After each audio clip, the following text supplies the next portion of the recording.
বিশ্বজুড়ে ধর্মীয় ভাবগাম্ভীর্যের মধ্য দিয়ে পালিত হচ্ছে পবিত্র আশুরা।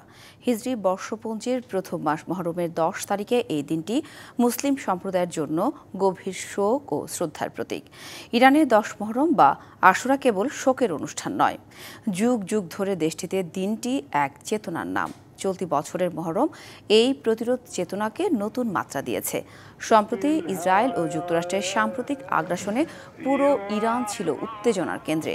তখন ইমাম হুসাইন রহমাতুল্লাহি আলাইহি এর শাহাদত স্মরণে আয়োজিত আশুরার শোকের দিনটি রূপ নেয় জাতীয় ঐক্য, সংহতি, প্রতিবাদ ও প্রতিরোধের মহাসমাবেশে। ইরাকে হাজারো ধর্মপ্রাণ মানুষ কারবালায় জড়ো হয়ে ইমাম হুসাইনের সমাধিতে শোক মিছিল ও মাতম করেন। এছাড়া লেবানন, বাহরাইন, পাকিস্তান, ভারতের বিভিন্ন শহরে কঠোর নিরাপত্তা ব্যবস্থার মধ্য দিয়ে তাজিয়া মিছিল ও ধর্মীয় অনুষ্ঠান পালিত হয়েছে। বিভিন্ন শহরে দিনটি উপলক্ষে নিরাপত্তা ব্যবস্থা জোরদার করা হয়েছে। শিয়া মুসলিমরা এই দিনটিকে ইমাম হুসাইন রহমাতুল্লাহি আলাইহি এর কারবালার বিয়োগান্তক ঘটনার স্মরণে বিশেষ মর্যাদার সঙ্গে পালন করে থাকেন।